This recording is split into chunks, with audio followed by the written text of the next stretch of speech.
자, 우리가 이제 23번부터는요, 생명보험에 관한 얘기입니다. 생명보험, 상품, 생명보험에 원래 여러분들이 지금 생명보험 설계사가 되는 거니까 기본적으로 이 내용들을 여러분들이 잘 기억하시고 하시면 좋을 것 같아요. 범위는 작고요.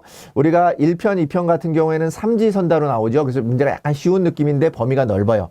대신에 우리가 3편, 4편 같은 경우는 범위는 작은데 사지선다로 나옵니다. 그래서 좀 어려울 수는 있지만 범위가 작고 늘 나오는 문제가 나오기 때문에 여러분들이 오히려 저는 시험 볼 때 3편, 4편을 공략해서 보시라 이런 말씀 좀 드리겠습니다. 생명보험 관련해서는 어떤 법규가 적용되는지 한번 살펴보도록 하겠습니다. 자, 우리가 기본적으로 생명보험, 이런 생명보험 계약관계 우리 상행이기 때문에 생명보험이라고 하는 것도 보험회사가 상업적으로 파는 거지 않습니까? 그렇기 때문에 상행이기 때문에 원래는 기본적으로 계약관계를 규율하는 것은 근거법률은 뭡니까? 상법이다. 자, 요거 하나 먼저 하시면 좋을 것 같아요. 생명보험 계약관계를 규율하는 근거법률은 우리가 상법이다. 그 대신에 우리가 인허가라든지 관련된 영업이라든지 이런 것은 전부 다 보험업법에 관한 거고, 그 다음에 소비자를 보호하는 법률에 대해서는 예금자 보호라든지 아니면 구조 개선에 관한 법률, 독점 보험회사의 공동행위에 대해서는 독점 규제, 그 다음에 변액보험. 시험에는 우리가 크게 보면 요 세 가지가 제일 많이 나옵니다. 인허가 관련해서는 보험업법, 그 다음에 근거법률에 대해서는 상법, 그 다음에 변액보험에 대해서는 우리가 자본시장법과 보험업법이 같이 적용받는다. 그런 내용들을 같이 기억하시면 되겠고, 앞서서 우리가 보험사기 행위 같은 거 되게 중요하다고 했는데 그것은 형법에서 별도로 보험사기 방지 특별법 이런 것들이 나와 있고요. 최근에 작년 3월 달부터 시행한 금융 소비자 보호에 관한 법률, 그죠? 금소법이라고 하는 거 우리가 시행을 하고 있습니다. 그래서 금융 소비자 보호에 관한 법률까지도 다 적용을 받는다라고 하는 부분이 여러분들 꼭 기억하시면 좋겠습니다. 자, 우리가 함정을 찾아라 지문 틀린 지문 한번 보겠습니다. 생명보험 계약관계를 규율하는 거 우리 보험업법이라고 착각할 수 있는데 근거법률은 뭐라고요? 근거는 항상 상행위의 근거가 뭡니까? 상법이다. 꼭 기억하시면 되겠습니다. 자, 변액보험은 우리 자본시장 금융투자업에 관한 법률 일종의 자본시장법이라고 하는 것만 적용받는다? 그게 아니라 우리가 아까 말씀드렸습니다. 문제 푸는 요령 중에 뭐뭐만 들어가면 틀린 거라고 얘기했습니다. 틀릴 수 있다라는 거예요. 반드시 틀리는 건 아니지만. 그래서 자본시장 금융투자업에 관한 자본시장법과 보험업법, 그죠? 그 다음에 우리가 일반적인 변액보험도 보험이기 때문에 상법에 같은 규정을 다 같이 받습니다. 이렇게 기억하시면 되겠고요. 금융중심지 조성 및 발전을 위한 법률은 생명보험 관련 법규와 관련이 없죠. 금융중심지 조성 같은 경우는 우리가 확대하거나 이런 부분들은 요 생명보험 관련하고 관련 없고요. 금융산업과 관련이 있겠죠. 그 다음에 금융소비자 보호에 관한 법률, 우리가 일종의 금소법이라고 하는 것은 보험자의 이익보호를 위해 목적으로 한다. 틀린 거 없어 보여요. 그죠? 이익보호를 위해서 하는 거 맞잖아요. 그죠? 근데 누구죠? 소비자죠. 그러니까 보험자가 아니라, 보험자는 보험회사니까 보험회사의 이익보호가 아니라 보험계약자, 그죠? 보험계약자의 이익보호를 목적으로 한다. 자, 우리가 법규 문제는 그냥 거저주는 문제예요. 다음 중 해당하지 않는 법규는 이렇게 물어보는 문제가 나오니까 여러분들 쉽게 그냥 근거 법률은 상법이고 그 다음에 기본적인 보험과 관련된 법률은 보험업법이고 변액보험과 관련된 것은 자본시장법과 그 다음에 보험업법과 상법이 같이 적용받는다. 그렇게 생각하시면 되겠고, 이런 부분들 금융소비자에 대한 보호는 보험회사를 보호하는 게 아니라 보험계약자를 보호한다. 이렇게 기억하시면 되겠습니다. 그래서 이렇게 키포인트 23을 마치도록 하겠습니다. 자, 이제 키포인트 24번입니다. 우리 이제 생명보험 계약의 법적 특성. 그죠? 생명보험 계약이라고 하는 것은 어떤 특성을 가지고 있는지 여러분들 시험에 자주 나오는 거죠. 앞서서 우리가 이제 지금 키포인트는 말씀드린 대로 무조건 시험에 나옵니다. 여러분들 나온다고 생각하시고 보셔야 되는 거예요. 그죠? 이 40개를 보시고 여러분들이 문제를 푸시면 일단 기본적으로 60점을 맞는 데는 큰 도움이 될 거예요. 기본적으로는. 근데 혹시나 모르니까 여러분들이 추가적으로 더 보는 겁니다. 그러니까 이 부분은 여러분들이 공부를 다 하신 다음에 마지막에 보시는 거예요. 이것만 보고 가셔야 되겠다 이렇게 생각하시면 여러분들 안타깝지만 불합격을 할 수도 있다 이런 생각 말씀드리면서 계속 진행해 보도록 하겠습니다.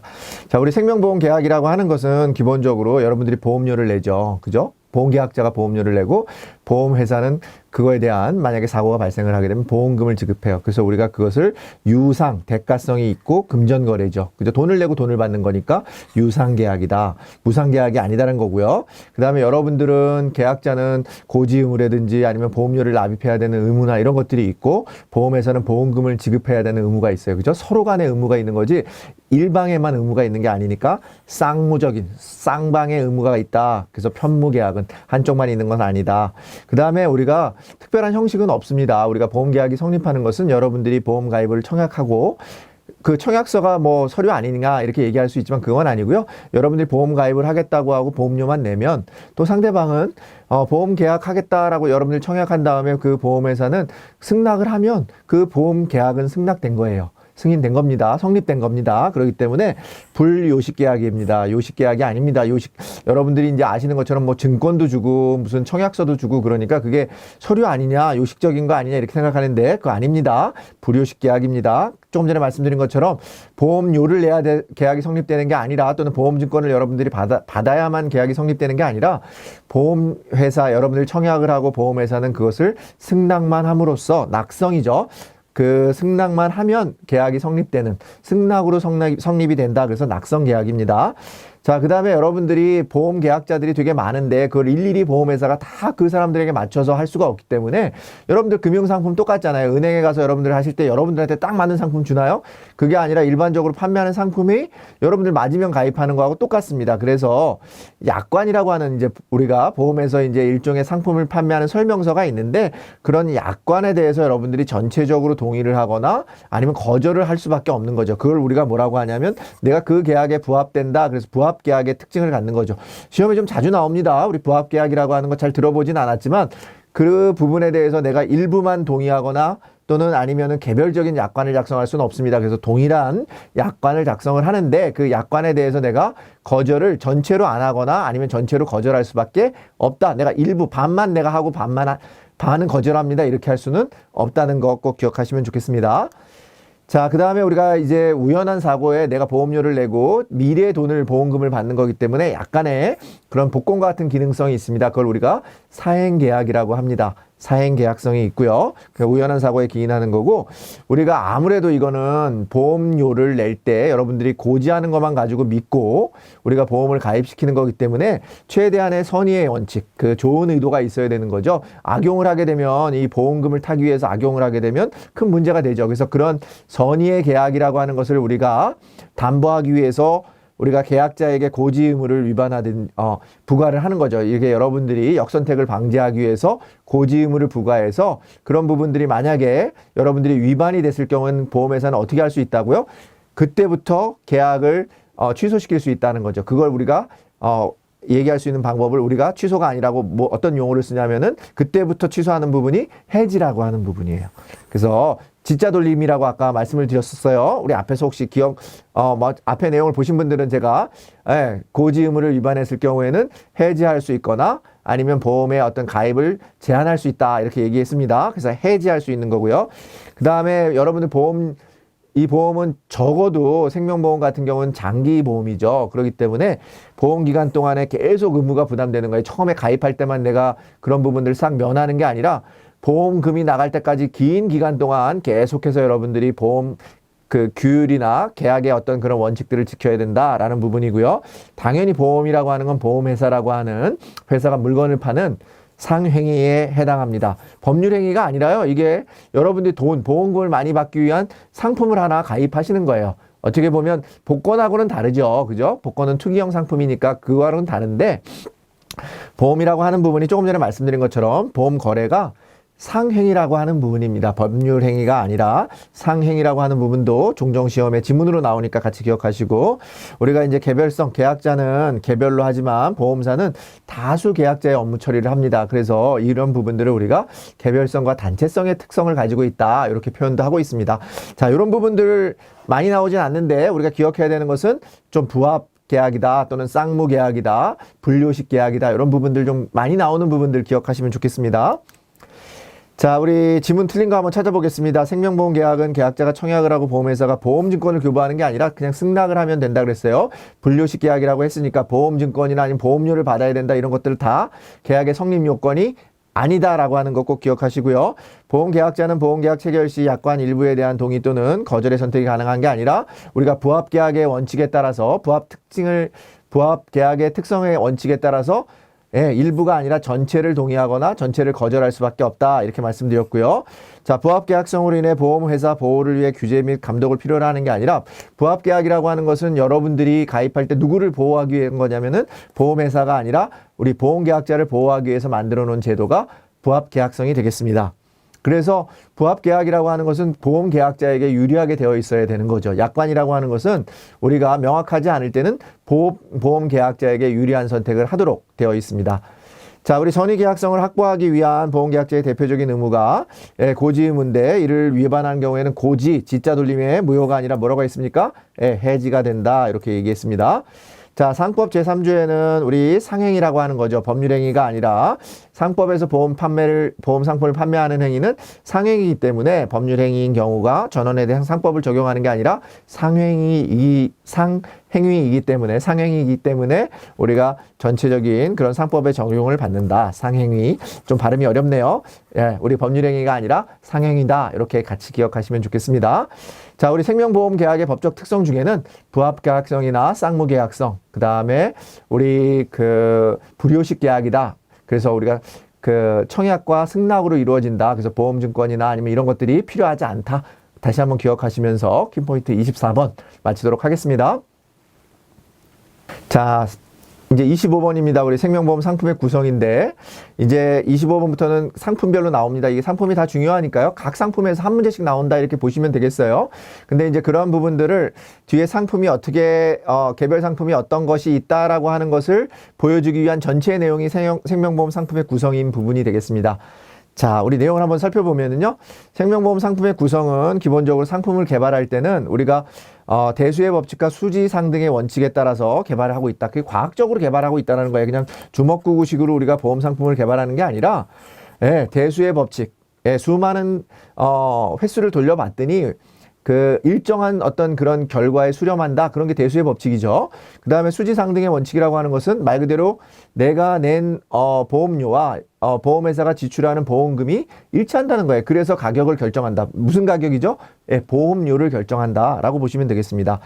자, 중요한 것은 우리가 생명보험 상품 개발할 때 기초 서류를 작성해서 우리가 신고사항에 대해서 금융위원회에 신고를 해야 그 상품을 개발할 수 있습니다. 그래서 기초 서류에 해당하지 않는 거, 해당하는 거 이런 것들이 중요한데 뭐 상품 설명서라든지 상품 뭐 이런 요약서라든지 이런 부분들은 해당 사항이 없습니다. 그래서 기초 서류에는 사업 방법서, 보험 약관, 그 다음에 보험료 및 책임 준비금 산출 방법서가 기초 서류의 대표적인 서류가 되겠습니다. 꼭 기억하시면 좋겠습니다. 자, 그 다음에 기본적으로 생명보험 상품이라고 하는 것은 어떤 보험 상품의 목적이 되고 있는 부분이 가입 목적이 주계약이고요. 그 다음에 이 가입 목적을 좀 더 풍성하게 해주는 게 특별 약관에 의해서 추가 보장해주는 특약이 되겠습니다. 그래서 뭐 이 두 부분은 다 시험 문제에 많이 나오는데 우리가 주계약만으로는 보험 상품이 가입이 가능하나 특약만으로는 아무리 특약의 종류를 많이 가입한다 그래도 상품에 가입할 수 없습니다. 그러니까 특약이라고 하는 것은 반드시 주계약을 쫓아다니는 거다. 이렇게 기억하시면 되겠습니다. 그 다음에 특약 중에는 내가 보험료를 좀 더 내서 보장을 받는 거, 그러니까 서비스를 추가받는 게 있고요. 보험료를 추가되지 않고, 보험료를 더 내지 않고 내 편리를 도움을 받는 게 있어요. 여기 나와 있는 것처럼 그냥 단순하게 내가 보험료를 추가하지 않는 그런 특약을 뭐라고 하냐면 제도성 특약이라고 부릅니다. 제도성 특약. 그 다음에 우리가 조금 전에 말씀드린 것처럼 보장을 추가 확대하는 거. 예를 들어서 암보험 같은 거를 특약으로 가입하면 돈을 내야 되잖아요. 그죠? 암보장을 받기 위해서 돈을 특약 받는 거니까 그거는 제도성 특약이 아닌 거죠. 그죠? 그래서 보험료가 추가되지 않는 것 같다. 그러면 제도성 특약이다. 그래서 우량채를 할인하거나 뭐 내가 일반적으로 보험에 가입했는데 그걸 연금으로 전환하는 거 보험료하고는 관계없죠. 그래서 그런 부분들이 우리가 기본적으로는 제도성 특약이라고 한다. 그 정도 기억하시면 좋겠습니다. 조금 전에 말씀드린 것처럼 주계약은 주계약만으로 가입이 가능하나 특약은 아무리 많이 특약을 100개 넣어서 합쳐도 보험 가입을 할 수가 없다. 특약만으로는 가입이 불가하다. 이런 정도 제가 거듭 강조하니까 여러분들 꼭 기억하시면서 문제를 풀어보시면 좋겠습니다. 자, 우리가 상품 설명서는 아까 말씀드린 것처럼 사업 방법서라든지 보험료 산출 방법서 뭐 이런 것들, 그런 것들, 보험 약관이나 이런 것들은 우리가 기초 서류에 해당하는데 상품 설명서는 해당하지 않습니다. 상품 기초 서류에 해당하지 않는다. 이렇게 기억하시면 좋겠고요. 주계약은 자체만으로 독립적인 판매를 할 수 있는 거죠. 특약이 판매할 수 없는 거고 주계약은 판매할 수 있는 겁니다. 자, 특약은 단독으로는 가입이 불가능하지만 여러 개, 아무리 수백 개, 수천 개의 특약을 합쳐도 특약만으로는 가입할 수 없다. 꼭 기억하시면 되겠고, 안보장 특약. 자, 안보장이라고 하는 건 추가적으로 돈을 내야 안보장을 해주는 거 아니겠습니까? 그러니까 가입자의 편의를 위한 제도성 특약이 아니고 보장을 확대하기 위한 특약이다. 이렇게 기억하시면 되겠습니다.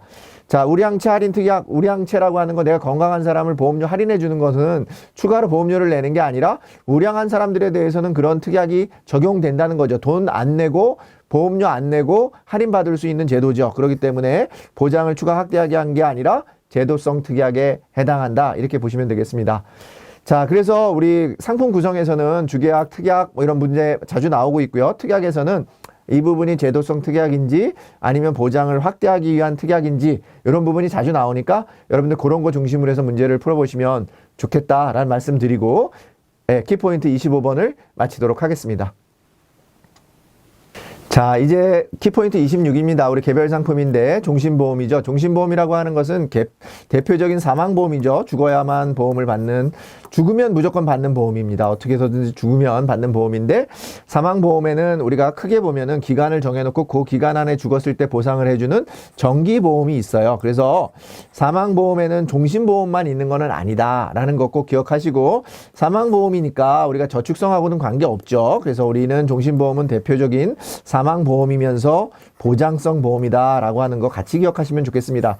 사망보험이면서 보장성 보험이다 이렇게 보시면 되겠고요. 기간이 정해져 있지 않은 사망보험이기 때문에 기간이 정해져 있는 정기보험하고도 구분이 된다. 이런 같이 기억하시면 되겠습니다.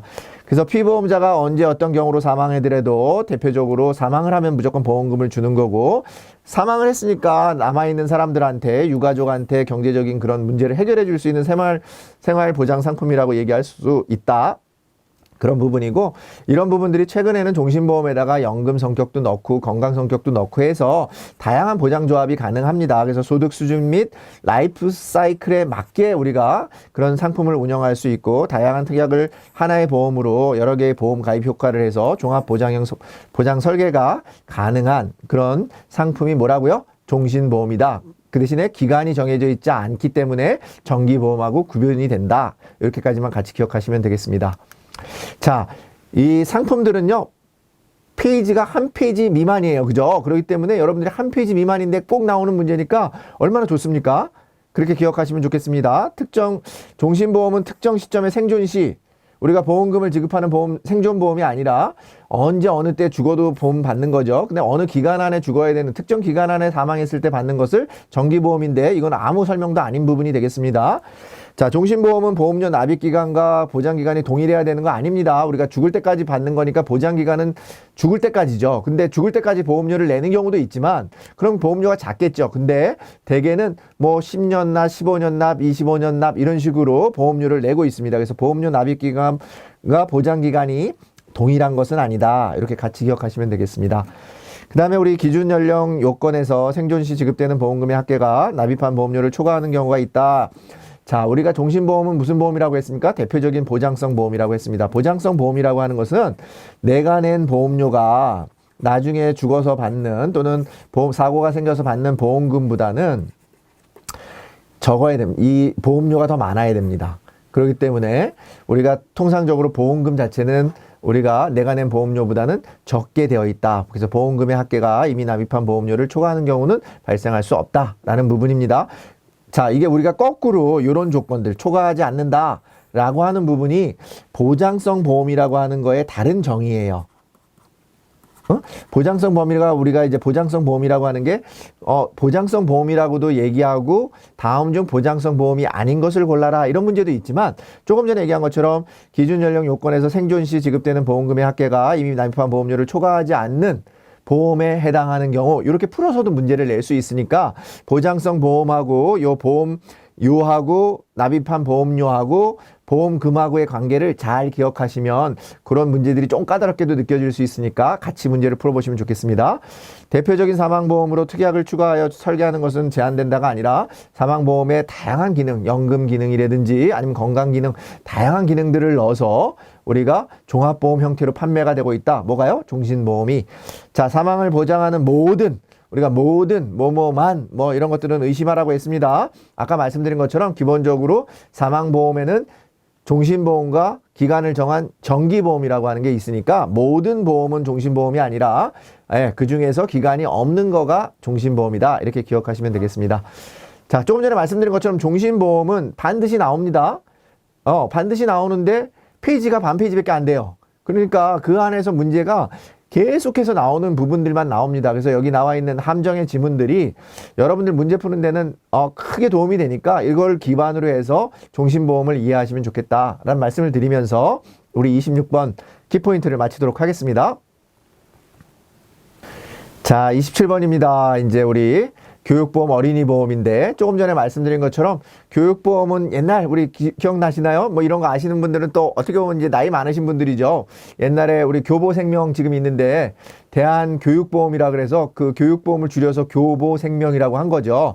그래서 교육보험은 우리가 어렸을 때 또는 아니면 우리가 경제적으로 좀 어려웠을 때 그죠? 지금은 뭐 다 의무 교육처럼 돼 있기 때문에 뭐 이런 실은 학교에 수업료를 내지 못하는 경우가 없었죠. 근데 그때는 우리가 보험 없이는 수업료를 내기가 또 어려운 시절도 있었지 않습니까? 그래서 그 당시에 교육비를 내기 위해서 저축하는 거죠. 일종의 저축을 해서 나중에 교육비를 내는 그런 보험이 교육보험이었죠. 그래서 우리가 교육보험은 대표적인 저축성 보험이고요.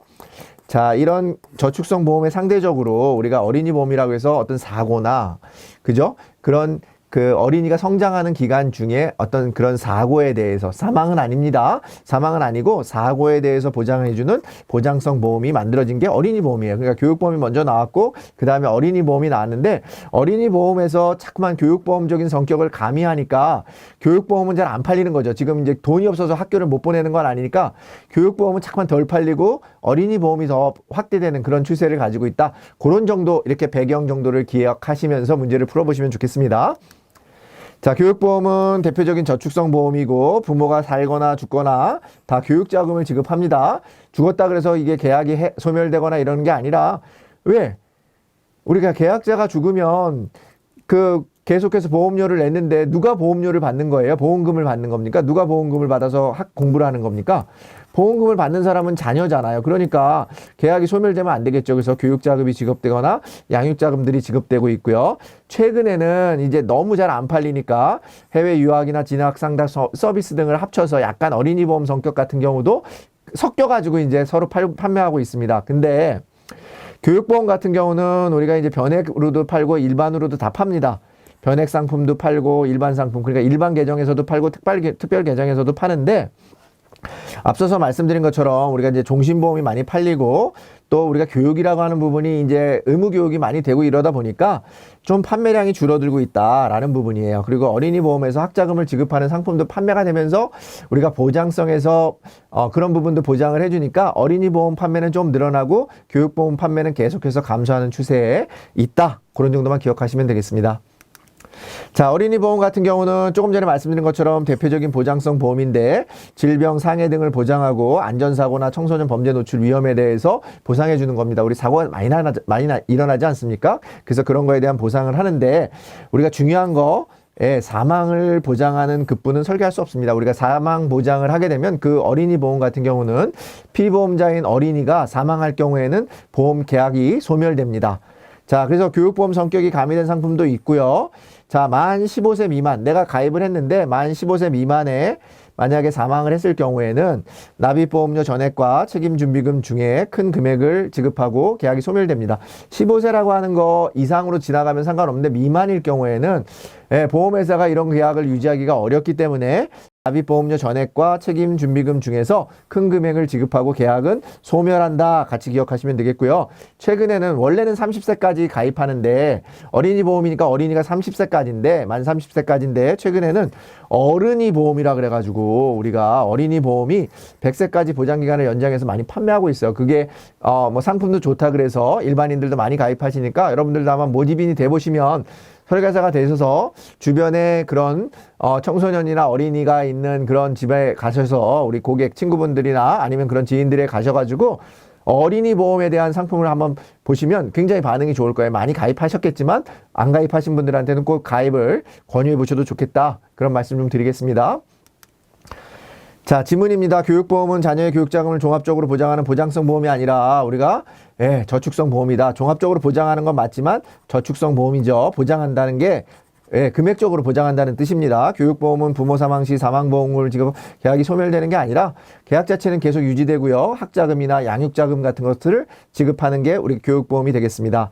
교육보험은 변액보험으로도 팔고 일반보험으로도 판다. 그렇게 돼 있으니까 변액보험으로 판매할 수 없다. 틀린 지문이 되겠고요. 어린이보험은 만 15세 미만 사망했을 경우에는 납입한 보험료하고 책임준비금 중에서 큰 금액을 지급하고 계약은 소멸한다 부분입니다. 해지한 금이 아니라 여러분들이 낸 보험료나 그 다음에 책임준비금 비교를 해가지고 더 많은 돈을 지급하고 계약은 소멸한다 그랬습니다. 15세 미만 사망 시에만 그렇다 그런 부분 같이 말씀드렸고요. 어린이 보험은 사망을 보장하는 급부 설계가 불가능하다고 했습니다. 우리가 사고나 이런 거에 사고에 그러니까 사고나 어떤 질병이나 상해에 우리가 보상을 해주는 보장성 보험이지 사망 보험은 아닙니다. 그래서 어린이 보험은 사망을 보장하지 않는다. 그리고 100세까지 보장한다. 그렇게 말씀드렸습니다. 다시 한번 정리하겠습니다. 교육보험은 저축성 보험이고요. 어린이 보험은 보장성 보험이다. 그리고 어린이 보험이 판매가 좀 늘어나면서 교육보험의 판매가 줄어들고 있다라는 점 기억하시고 어린이 보험은 사망 보장을 급부로 담보하지 않는다. 사망 보장을 설계할 수 없다라고 하는 부분까지 같이 기억하시면 되겠습니다. 자, 이상으로 키포인트 27번을 마치도록 하겠습니다. 자, 이제 키포인트 28번입니다. 우리 장애인 보험인데요. 요거는 페이지가 조금 더 되죠. 페이지가 좀 되는데 시험 문제는 한 문제, 두 문제씩 나오니까 여러분들 그런 면에서 꼭 기억하시면서 풀어보시면 좋겠습니다. 자, 장애인 말 그대로 우리가 눈에 보이는 장애뿐만 아니라 정신적인 장애를 가지고 있는 사람들 다 장애인으로 등록이 되면 그죠? 장애인 등급을 받으신 분들이라고 하면 다 해당한다라는 부분이고요. 우리가 가입할 때는 장애인을 차별하면 안 되겠죠. 장애인 차별하게 되면은 여기 나와 있는 것처럼 3년 이하의 징역 또는 3천만 원 이하의 벌금에 처합니다. 우리 장33 이렇게 기억할게요. 장33.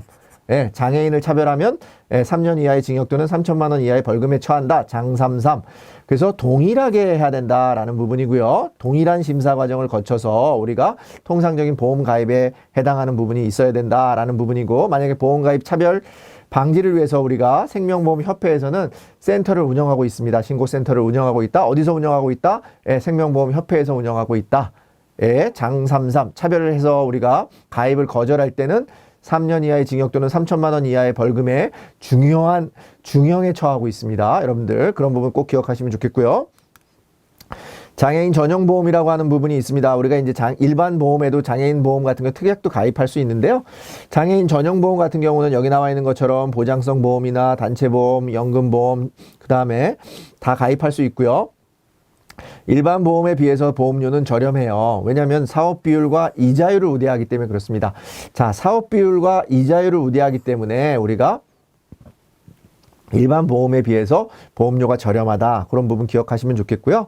당연히 뭐 일반 보험도 마찬가지로 여러분들 건강 상태나 이런 부분들이 나쁘신 분들, 안 좋으신 분들은 가입 인수를 안 할 수 있습니다. 보험 가입을 거절할 수 있거든요. 똑같습니다. 장애인 같은 경우도 그러한 부분이 발생한다면 장애인으로 인해서 우리가 가입을 거절하는 것은 차별이지만 일반적으로 장애인 자체가 일반적인 질병이 있어요. 그러면 그런 부분들이 일반 질병보험에서 가입하기 어려운 조건이라고 하면 장애인 전용 보험에서도 그런 부분들이 가입에 제한이 될 수 있다라고 하는 부분은 그건 차별이 아니다. 같이 기억하시고 세제 혜택으로 보험 수익자인 장애인이 보험 수익자인 계약에 대해서는 연 4천만 원 한도로 비과세, 증여세를 비과세하고 있습니다. 4천만 원 증여세 비과세 중요합니다. 숫자 기억하시고요. 장애인이 피보험자인 경우에는 아까 우리가 보장성 보험료 세액공제 100만 원과 별도로 장애인 보장성 보험료로 100만 원에 대해서 15%의 세액공제를 한다. 기억하시죠? 그 다음에 장애인 전용 보험 같은 경우에 제도성 특약, 그러니까 추가로 보험료를 내는 게 아니어도 장애인인 경우에는 일반 보장성 보험에 가입한 경우에도 그런 장애인 세액 공제를 받을 수 있다. 특약을 가입을 통해서 추가 보험료 없이 특약을 가입함으로써 우리가 세액 공제 받을 수 있다라고 하는 부분 같이 기억하시면 되겠습니다. 자, 우리가 금융위원회에서 장애인 보험 가입 차별방지신고센터를 운영하고 있다. 우리가 어디서 한다 그랬습니까? 장애인 방지신고센터는 어디서? 금융감독원도 아니고 생명보험협회에서 방지신고센터를 운영하고 있다. 장애인 차별방지신고센터를 운영하고 있고, 장애인 전용보험은 주로 질병보험과 상해를 보장하며 사망을 보장하는 상품. 우리가 장애인 전용보험이라고 하는 게 우리가 앞서서 말씀드린 어린이 보험은 사망 보장을 할 수 없지만 장애인 보험은 일반 보험이니까 질병 상해도 보장하고 동시에 사망도 보장하고 있습니다. 장애인 전용보험은 사업비율과 이자율을 우대해서 보험료가 저렴하다 그랬습니다. 평균 수명이 일반인에 비해 짧아 일반인에 비해 보험료가 비싼 게 아니라 저렴하게 운영하고 있습니다. 수명이 짧은데 우리가 보험료를 원래 수명이 짧으면 보험금을 타가는 시점이 빠르기 때문에 우리가 원래는 보험료가 비싼 게 맞지만 그런 개념이 아니라 사업비율과 이자율을 우대 적용해서 일반인 보험보다는 장애인 보험이 장애인 전용보험의 경우가 보험료가 저렴하다 이렇게 말씀드렸습니다. 장애인 전용 보장성 보험은 일반 보장성 보험의 세액공제를 받은 경우에 우리가 일반 보장성 세액공제를 받는 경우하고 별도로 우리가 추가로 받는다 그랬습니다. 받을 수 없다가 아니라 추가로 100만 원 한도까지 받을 수 있다. 비율은 15%. 일반 보장성 보험은 12%의 세액공제를 받는데 15% 더 큰 비용을 받습니다. 그래서 제일 많이 받는 합치면 얼마까지 받을 수 있는 거예요? 27%까지 받을 수 있습니다. 금액으로 얘기하면 100만 원, 100만 원이니까 100만 원 한도니까 27만 원까지 받을 수 있다. 이렇게 기억하시면 되겠습니다. 장애인을 보험 수익자로 하는 보험계약은 장애인 복지법에 따라서 증여세에 대해 세제 혜택이 있는 게 아니라 상속 증여 관련된 상속증여세법에 의해서 세제 혜택이 받는 거지 장애인 복지법하고는 관련이 없어요. 세제는 항상 세제와 관련된 법률이 있습니다. 상속증여와 관련된 소득법, 세법이 있고 종합소득세법이 있고, 그죠? 그 다음에 기본소득세법이 있고, 이런 부분에 의해서 법률에 의해서 그런 혜택을 받는 거지 장애인 복지법이라고 하는 거에 의해서는 우리가 대상에 들어갈 때 장애인 복지법에 따라서 상위 군경이나 이런 부분들이 포함된다. 그런 부분들이 있습니다. 장애인 전용 연금보험은 장애인의 평균 수명이 일반인에 비해 짧은 것을 감안해서 일반 종신연금보다 적은 게 아니라 많은 연금을 지급하고 있습니다. 어떻게 보면 보험료는 저렴하고 연금 상품은 장애인이 연금에 대해서는 더 많은 혜택을 주고 있다. 이렇게 기억하시면 편하잖아요. 왜냐면 장애인은 일반인에 비해서 약자죠. 그죠? 그래서 여러분들이 그렇게 기억하시면 되겠습니다. 자, 우리 장애인 전용보험에 대해서는 여러분들 조금 전에 말씀드린 기본적으로 장애인 전용보험에 해당하는 경우 우리가 조금 전에 말씀드린 것처럼 기본적으로는 비과세 혜택 4천만 원도 받을 수 있고 보장성 보험료 세액공제와 별도로 100만 원의 한도에 대해서 15%의 세액을 받을 수 있고 일반인에 비해서는 보험료가 저렴하다. 그리고 장애인에 대해서 보험을 가입할 때는 기본적으로 동일한 절차에 의해서 가입을 해야 된다. 꼭 기억하시고 차별해서 안 된다는 거고 차별 방지를 위해서는 생명보험협회에서 신고센터를 운영하고 있다. 라는 부분 기억하시면서 우리 키포인트 28번을 마치도록 하겠습니다. 자, 이제 우리 다음은 키포인트 29번 연금보험 및 연금저축보험입니다. 우리가 연금보험 관련해가지고 우리 앞에서도 연금 소득에 대한 분리과세 이런 얘기들 들어보셨는데 연금보험에 관한 부분입니다. 자, 연금보험이라고 하는 것은 우리가 연금을 받기 전까지 돈을 내는 기간을 우리가 위험보장기간 또는 제1보험기간이라고 하고 이제 연금보험을 다 내서 연금을 55세 이후에 수령하게 되면 그때부터 연금 지급기간이라고 합니다. 그래서 그걸 우리가 제2보험기간이라고 부릅니다. 그래서 당연히 위험보장기간하고 연금 지급기간은 중복되지 않죠. 여러분들. 그죠? 왜 중복이 됩니까?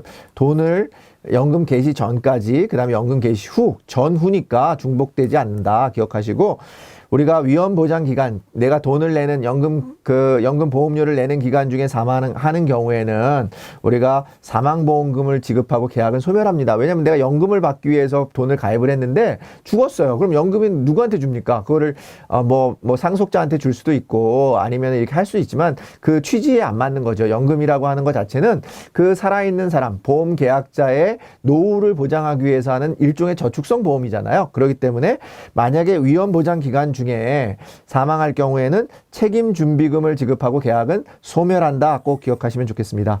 자, 연금저축보험이라고 하는 건 연금저축계좌에 해당하는 보험 상품이고요. 연금보험과 연금수령 같은 경우는 공통점. 자, 우리가 연금으로 이제 수령하는 건 공통점인데 연금저축보험, 연금보험은 우리가 세제 혜택이 있지만 연금저축보험 같은 경우는 세제 혜택이 없죠. 그래서 그런 부분이 다르다. 이렇게 기억하시면 되겠습니다.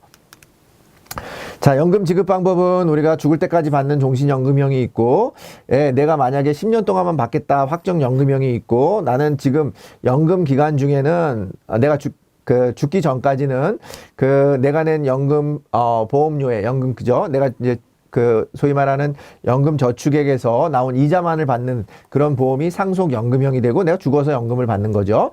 그러니까 상속으로 쓰겠다라고 하는 부분이고 그런 부분들이 합쳐져 있는 것을 우리가 혼합연금형이라고 합니다. 우리가 주의해야 될 점은 종신연금이나 종신연금을 포함한 혼합연금형은 연금 개시 이후에는 이미 내가 종신 동안 받겠다라고 해서 연금을 지급하고 있는데 중간에 내가 사정이 생겨서 돈을 만약에 한다 그러면 내가 연금 종신까지 받겠다고 해서 연금을 더 많은 혜택을 줬는데 해지하면은 그것은 안 되죠. 그래서 연금 개시 후에는 해지가 불가하다. 라는 거 꼭 기억하시면 좋겠습니다. 종신연금형이나 종신연금형을 포함한 혼합연금형인 경우에만 그런 부분이 해당하게 되겠습니다. 자, 세제적격 연금저축 같은 경우는 우리가 조금 전에 말씀드린 것처럼 연금저축 같은 경우에는 세제 혜택이 주어지는데 최소 납입기간은 5년입니다. 그 다음에 여러분들이 금융기관 간에 은행이나 보험이나 증권회사를 서로 이전할 수 있고요. 가입 나이에 대한 제한은 없어졌습니다. 이것도 시험에 자주 나오니까 여러분들 같이 기억하시고 그 다음에 납입 한도 같은 경우는 연간 1,800만 원 한도에서 우리가 지급하고 있습니다. 보험 근거 법령은 우리가 소득세법에 의해서 적용을 하고 있고요. 보험료 공제 방식은 세액 공제 방식으로 지급하고 있습니다. 크게 보면 우리가 세제 혜택을 주는 방법이 소득공제가 있어요. 그죠? 여러분들 뭐 연말정산 하실 때 소득공제 되는 게 있고 세액공제 되는 게 있습니다. 세액공제 되는 거는 내가 세를 내야 되는 부분에서 공제를 해주는 거니까 더 커요. 실제로는. 근데 소득공제 금액 자체는 커서 근데 크지만 그게 다 산출세액을 우리가 계산할 때는 내가 종합소득의 그런 과세 표준이 되는 기준에 들어가는 거기 때문에 금액이 커도 나중에 세액공제 되는 부분이 더 클 수 있으니까 세액공제가 더 훨씬 큰 혜택이라고 하는 거 여러분들이 아시면 좋겠습니다. 자, 우리 연금보험의 위험보장기간과 제1 그 보험기간과 연금지급기간 제2보험기간은 중복되지 않는다 말씀드렸고요. 전후라고 했습니다. 개시 전, 개시 후. 확정연금형의 경우 연금지급 개시 후에는 계약을 해지할 수 없는 게 아니라 계약을 해지할 수 없는 것은 종신연금형, 종신연금형을 포함한 혼합연금형 이런 것만 있는 거죠. 그러니까 확정연금형은 해당 사항 없고요. 세제적격 연금저축의 최소 보험료 납입기간은 10년이 아니라 우리가 5년입니다. 5년. 최소 납입기간 5년. 세제적격 연금저축은 만 18세 이상부터 가입할 수 있다. 옛날에는 가입 나이 제한이 있었지만 지금은 가입 나이 제한이 없습니다. 그러니까 세제적격 연금저축은 여러분들 가입 나이 관계없이 여러분들이 5년 이상만 납입을 하고 여러분들이 나중에 55세 이후에 수령하게 되면 세제적격 혜택을 받는 거죠. 세제적격 연금저축은 분기당 300만 원을 한도로 하는 게 아니라 분기당 한도 제한이 없어지고 연 1,800만 원 한도로 우리가 세제 혜택을 부여하고 있습니다. 세액공제 혜택을 주어 있고 소득세법에 의해서 세액공제 혜택을 주고 있다. 같이 기억하시면 되겠습니다. 자, 이상으로 키포인트 29번째 29번을 마치도록 하겠습니다. 자, 이제 키포인트 30번입니다. 이제 상품 2가지 남았습니다. 이제 퇴직연금하고 변액보험 남았는데요. 우리 이제 퇴직연금입니다. 퇴직연금이라고 하는 것은 사내에 유보하는 게 아니라 사외에 적립하는 겁니다. 왜? 너무 퇴직금을 이제 우리 기업이 안 좋아지면은, 기업이 안 좋아서 살리기 위해서 어쩔 수 없는 거지만 퇴직금이라고 하는 것을 우리가 활용했을 때는 근로자들의 어떤 그런 노후나 이런 부분들이 보장받기 어렵지 않습니까? 그래서 그런 부분들을 보장하기 위해서 퇴직연금 제도를 시행하고 있습니다. 자, 근로자의 노후소득 보장과 생활 안정을 위한 겁니다. 그렇기 때문에 이 돈은 어디다 적립한다고요? 예, 외부 사외에 적립한다. 사내에 적립하는 게 아니라 퇴직금을 사외의 금융기관에 적립하고 기업 또는 근로자의 지시에 따라 운영하는데, 예를 들어서 퇴직연금의 종류가 여러 개가 있죠. 자, 근로자 퇴직 시 연금 또는 일시금으로 수급할 수 있습니다. 우리가 꼭 연금으로만 받는 게 아니라, 퇴직연금이라 그래서 연금 붙어 있다 그래서 연금으로만 받는 게 아니라 일시금으로도 받을 수 있고 연금으로 받을 수 있고, 2010년부터는 전 사업장으로 확대돼서 시행하고 있습니다. 그러니까 모든 사업장에 여러분들이 아마 그 어떤 회사에 소속되어서 일을 하신다면 누구나 다 퇴직연금의 그런 제도에 적용을 받고 있습니다. 종류는 크게 보면은 우리가 회사가 운영하는 DB형 확정급여형이 있고요. 그 다음에 개인이 운영하는, 근로자가 운영하는 DC형이 있습니다. 그래서 우리가 기본적으로 회사가 보장해주기 때문에 DB형에 대해서는 우리가 예금보호나 이런 것들이 적용되지 않습니다. 그러니까 퇴직연금에도 적용이 되지 않습니다. 여러분들 나중에 퇴직연금의 세제 혜택이나 이런 부분에도 적용이 되지 않습니다. 그 다음에 개인형 퇴직연금이라고 하는 IRP가 있습니다. 그래서 여러분들이 퇴직할 때 퇴직급여금의 일시금 어떤 퇴직금을 받으신 분들이 새로운 회사로 옮기거나 아니면은 기본적으로 이제 은퇴 생활을 하실 때 일정한 연령이 되기 전까지는 무조건 다 퇴직연금 계좌, 개인형 퇴직연금 계좌라고 하는 IRP 계좌에 돈을 옮겼다, 퇴직금을 옮겼다가 거기서 여러분들이 수령하시게 되어 있습니다. 그 다음에 기업형 IRP 같은 경우는 상시 근로자가 10인 미만 사업장에 한해서만 적용하고 있다. 기업형 IRP도 있다. 이런 정도 기억하시면 되겠습니다. 자, 내용은 조금 전에 말씀드린 것처럼 기본적으로 퇴직연금이기 때문에 보험계약이나 신탁계약처럼 안전한 상품에 운영할 수 있도록 되어 있고요. 보험회사나 은행, 금융투자회사, 근로복지공단에서 한정해서 연금 사업자로 선정이 돼서 운영을 하고 있습니다. 그러니까 기본적으로는 뭐 국민연금공단이라든지 이런 데는 퇴직연금 사업자가 될 수 없는 거가 되겠죠. 그죠? 기본적으로는 퇴직연금 사업자는 보험회사, 은행, 금융투자회사, 그 다음에 근로복지공단에서만 운영을 하고 있다. 교육은 매년 1회 이상 받아야 되고요. 당연히 이 퇴직연금을 판매하기 위해서는 변액보험과 마찬가지로 별도 자격이 필요합니다. 내가 설계사가 됐다 그래서 무조건 퇴직연금을 판매할 수 있는 게 아니라 퇴직연금 모집인 자격이라고 하는 별도의 시험을 통해서 여러분들이 자격을 취득해야 된다라는 부분이고, 기본적으로 연금저축에서 400만 원까지 우리가 세액공제를 받는데 거기에 추가해서 300만 원 더 추가해서 연간 700만 원 한도까지 우리가 세액공제의 혜택을 받는다. 같이 기억하시면 되겠습니다. 자, 퇴직연금 제도는 회사가 퇴직금을 사내에 적립하는 게 아니라 외부, 사외에 적립해 두었다가 근로자에게 지급하는 제도가 되겠습니다. 어떻게 보면 말장난 같죠? 그죠? 퇴직금을 사내에 적립하는 게 아니라 사외에 적립한다. 퇴직급여금을 일시금으로 받은 사람은 개인형 퇴직연금, IRP에 가입할 수가 없는 게 아니라 일시금으로 받든 연금으로 받든 상관없이 IRP 계좌에 가입할 수 있다. 라는 부분이고요. 기업형 IRP는 몇 명 미만이라고 했습니까? 5인이 아니라 10인 미만 사업장에 한해서 적용하는 겁니다. 5인 미만이 아니라 10인 미만, 기업형이니까 10인 미만, 기업형이니까 10인 미만, 이렇게 기억하시면 되겠습니다. 퇴직연금 사업자에는 보험회사, 은행, 금융투자회사, 우체국, 국민연금관리공단이 있다 그랬습니다. 어디가 틀렸습니까? 보험회사, 은행, 그 다음에 우리가 우체국, 국민연금관리공단 이런 데가 해당 사항이 없는 거가 되겠죠. 그죠? 그래서 국민연금관리공단이 아니라 우리가 뭐라고 했습니까? 앞서서 근로복지공단에서 우리가 퇴직연금을 운영하고 있습니다. 퇴직연금에 대한 납입한 보험료에 대해서는 소득공제되는 거, 이거 어떻게 보면 맞다 생각이 들잖아요. 그죠? 뭐 퇴직연금에 납입한 보험료에 대해서 소득공제된다. 맞는 것 같아요. 그게 아니라 소득공제가 아니라 뭐라고요? 세액공제가 된다. 왜냐하면 여러분들이 소득이라고 하는 것은 우리가 종합소득세, 기본소득세 우리가 얘기할 때 기본소득세에 해당하는 8가지에 해당하는 부분이죠. 그중에도 물론 퇴직소득이라고 하는 게 있는데 그때는 별도로 분류과세가 되는 거죠. 그래서 좀 다른 부분이 있습니다. 자, 퇴직연금의 연금소득에 대해서는 소득공제가 아니라 뭐라고요? 세액공제가 되고 있다. 그렇게 기억하시면 되겠습니다. 자, 우리 퇴직연금 같은 경우는 사회에 적립하고 종류에는 회사가 운영하는 DB형 확정연금 있고, 그 다음에 여러분들이 직접 운영하는 확정기여형, 확정급여형, 확정기여형이 있고, 그러니까 여러분들이 운영하는 건 확정기여형이라 그래서 DC가 있고, 그래서 확정급여형이라고 하는 DB는 회사가 보장을 해주기 때문에 예금자 보호에도 적용되지 않는다. 그런 게 기억하시고, 여기 근로자 어떤 퇴직연금에 대한 세액공제를 받을 때도 제외 대상이 되는 거죠. DB형은 제외가 된다. 그렇게 기억하시면 문제를 푸시는데 큰 도움이 될 거라 생각이 됩니다. 이상으로 30번 마치도록 하겠습니다. 자, 이제 31번입니다. 우리 그 상품, 생명보험 상품에서 주요 상품에서 종신연금부터 시작해서 우리 종신보험에서부터 시작해서 쭉 다뤄보고 있습니다. 변액보험이라고 하는 것은 말 그대로 변액, 뭐가 변액인 거죠? 액이 변하는 거죠. 액이라고 하는 게 뭡니까? 금이죠, 금. 보험금이 바뀌는 거예요. 어떤 운영에 따라서. 그래서 이거는 뭐겠습니까? 결국은 요즘에 우리가 아무래도 뭐 이자나 이런 부분들이 높아지는 그런 부분들이 있지 않습니까? 그래서 수익성.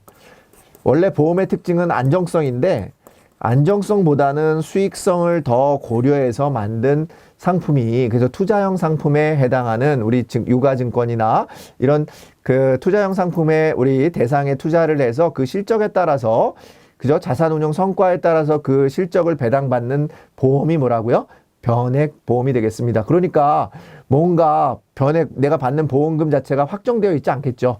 보험금이 변하고 있는 겁니다. 그죠? 근데 보험금에는 기본적으로는 기본 보험금과 뭐 예를 들어서 변동보험금이나 해약환급금이 있는데, 그런 기본 보험금하고 해약환급금 같은 경우가 조금씩 바뀐다, 이렇게 보시면 되는 거죠. 그런데 보험이기 때문에, 변액보험이기 때문에, 보험이기 때문에 기본적으로 최저보증 옵션이라고 하는 걸 통해 가지고 기본적으로 상품에 따라서 기본보험금이든 기납입 보험료를 최저보증하는 그런 상품으로 운영해서 최저보증의 상품의 어떤 그런 기준이 있습니다. 그래서 변액보험을 가입했을 때 내가 투자형 상품에 가입했기 때문에 무한정 손실을 보는 게 아니라 기본적으로 내가 기본 사망보험금이나 아니면 기납입 보험료 한도 내에서는 최저보증을 받는다, 이렇게 기억하시면 되겠습니다. 자, 보험료를 주식, 채권과 같은 유가증권에 투자해서 발생한 이익을 배분해주는 실적배당형이다. 운용 성과에 따라서 된다라는 부분이고, 변액보험은 우리 앞에서 보험 법규, 보험 상품, 우리가 생명보험 법적 관리, 어떤 법규에 대한 얘기 우리 같이 해봤었죠. 그때 변액보험에 적용되는 부분은 보험업법, 상법, 자본시장, 금융투자업에 관한 법률, 자본시장법이라고 하는 거에 동시 적용을 받는 거예요. 어떤 하나만을 적용받는 게 아니다라는 부분이고요. 변액보험은 여러분들이 지금 준비하고 있는 생명보험 모집 설계사, 그러니까 생명보험 회사에서만 판매하고 있습니다. 그래서 손해보험회사에서는 변액보험을 판매하고 있지 않다. 손해보험회사에서는 변액보험을 판매하고 있지 않다. 같이 기억하시면 되겠습니다. 자, 우리 특징 같은 경우는 당연히 보험금하고 해약환급이 계속 변동합니다. 매일 변동합니다. 실적에 따라서. 그래서 아까 말씀드린 것처럼 보험이라고 하는 게 일단 보장이라고 하는 안정성을 중시하지만 변액보험은 우리가 특별히 수익성을 중시한다라는 거고, 그 투자 위험은 누구한테 있어요? 변액보험을 그 상품이나 선택을 운영할 수 있도록 선택하는 거가 누구한테 책임이 있냐면 보험 계약자한테 있습니다. 그래서 계약자 책임의 원칙, 자기 책임의 원칙이 적용되고 있는 상품이 되겠습니다. 공평한 투자 손익 배분을 위해서 특별 계정, 별도의 계정에서 운영하고 있습니다. 자, 예금자 보험법의 적용을 당연히 받지 않죠. 변동이 있는데 그걸 다 보장을 할 수 없죠. 그래서 다만 우리가 최저 보증하는 보험금이나 특약에 대해서는 예금자 보호법의 적용을 받는다라고 얘기했습니다. 자, 일정 수준 이상의 사망보험금을 보증을 해주기 위해서, 근데 해약환급금의 최저보증은 없습니다. 우리가 기본보험금은 보장해준다고 했습니다. 그래서 상품에 따라서는 우리가 보장성 보험인 변액종신이나 변액유니버설 보장형에 대해서는 기본 사망보험금을 최저보장하고, 저축성 보험인 변액연금이나 유니버설의 적립형 상품의 경우에는 기납입보험료를 기준으로 해서 최저보증을 해주고 있다라는 부분 기억하시면 좋겠습니다. 최저연금 적립금 보증은 기납입보험료, 연금 개시 시점의 기납입보험료 한도 내에서 보증을 해주고 있고, 당연히 우리가 퇴직연금과 마찬가지로 변액보험 판매를 시험을 봐서 변액보험 판매 자격 시험을 본 합격자만이 판매를 할 수 있습니다. 아마 여러분들이 이제 모집 설계사가 되신 다음에 일정한 기간이 지나면 아마 여러분들한테도 이제 이런 투자형 상품을 판매할 수 있게 하기 위해서는 아마 변액보험도 시험을 보시라고 아마 이제 회사에서 여러분들한테 안내가 별도로 나갈 겁니다. 그래서 반드시 변액보험 판매 자격 시험에 합격한 사람만이 판매할 수 있다, 이렇게 보시면 되겠습니다. 자, 상품 구조는 크게 보면 일단 기본적으로는 우리 주식이나 이런 부분들이 매일매일 돌아가는 거기 때문에 매일 평가된다, 이런 정도 기억하시고요. 변액보험 같은 경우는 기본적으로는 기본보험 계약하고 변동보험 계약, 그 다음에 특약, 이렇게 구성이 되어 있는데, 변동보험 계약이 없는 경우도 있습니다. 보장성 상품 같은 경우는 변동보험 계약이 있지만 근데 이 변동보험계약 같은 경우는 우리가 추가로 납입하는 게 아니라요. 추가 보험료를 부담하는 게 아니라 요 특별계정 운영 실적에 따라서 그게 부담이 되는 거예요. 그러니까 추가로 계산되는 부분이지 별도의 추가 보험료는 내지 않는다라는 부분도 같이 기억하시고, 아까 말씀드린 것처럼 요 기본보험계약하고 변동보험계약은 당연히 특별계정에서 운영을 하는데 요 선택특약만큼은 우리가 반드시 일반 계정에서 운영을 해서 예금자 보호법에서도 보장을 받는 거다, 이렇게 보시면 되겠고요. 여러분들이 처음에 이런 펀드를 가입을 했는데 그 성과가 안 좋아요. 그럼 여러분들이 펀드 선택을 기간 중에, 가입 시나 기간 중에 여러분들이 다른 펀드로 변경을 할 수 있다. 거기까지 같이 기억하시면 되겠습니다. 상품 종류 같은 경우는 우리가 기본적으로 변액 종신, 보장형 그런 상품이 있고, 연금 상품이 있고, 그 다음에 변액 유지모설 보험이 있습니다. 변액 종신하고 일반 종신 같은 경우는 우리가 변액 종신에서 일반 종신으로 전환이 가능하다, 이런 정도 기억하시면 되겠고요. 일반 연금 보험과 동일하게 연금 지급 방식이 선택이 되는데, 기본적으로는 변액 연금은 우리가 앞서서 말씀드린 것처럼 기본적으로 뭐 최저 보증해주고 이러는 부분이 없다라는 부분 기억하시면 되겠고요. 적립형과 보장형으로 구분해서 최저 사망보증 설정과 변동보험 계산 방식이 서로 달라요. 약간씩 다른데 그런 부분까지 여러분들 다 기억하실 필요는 없고요. 여기 제가 함정 지문에 나와 있는 내용들 중심으로만 여러분들 좀 살펴보시면 충분히 문제를 푸시는 데는 오히려 더 혼란 없이 문제를 잘 푸실 수 있을 것 같아요. 자, 우리가 계약 관리 내용에 대해서는 우리가 일반적인 보험에 대해서는 연 1회 계약자에게 알려야 되는데, 이거는 변동성이 있기 때문에 분기별 1회 이상 우리가 계약자에게 통보해야 된다라고 하는까지 기억하시면 되겠습니다. 자, 조금 전에 말씀드린 것처럼 특별계정 운영 실적은, 자, 특별계정에서 운영하는데 주식에 들어갔는데 그거를 한 달 뒤에 가격으로 우리가 공시하면 어떻게 되겠습니까? 평가해주면 안 되겠죠. 그래서 매월 평가하는 게 아니라 매일 평가한다. 변액보험은 매일 평가해서 계약자 적립금에 반영하고 있고요. 투자 실적이 악화될 경우에는 해약 환급금에 대한 최저 보증, 우리가 기본 사망 보험금에 대해서는 우리가 최저 보증을 해주죠. 그렇지만 기본계약 보험금에 대해서는 우리가 기본 사망 보험금이라든지 아니면 기납입 보험료를 가지고 최저 보증이 이루어지는데, 해약 환급금에 대해서는 최저 보증이 없습니다. 해약 환급금에 대해서는 최저 보증이 없습니다. 꼭 기억하시면 되겠고요.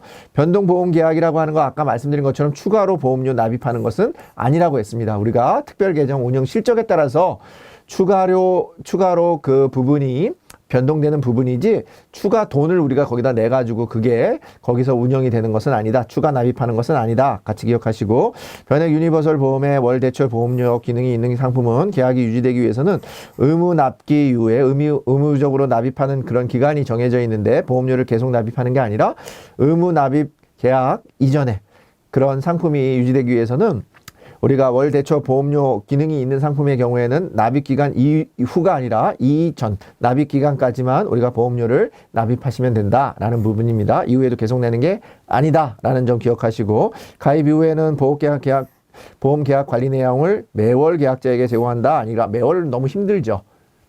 그죠? 일반 보험은 우리가 1년에 한 번 하지만 변액보험 같은 경우는 어떻게 한다고요? 분기 1회.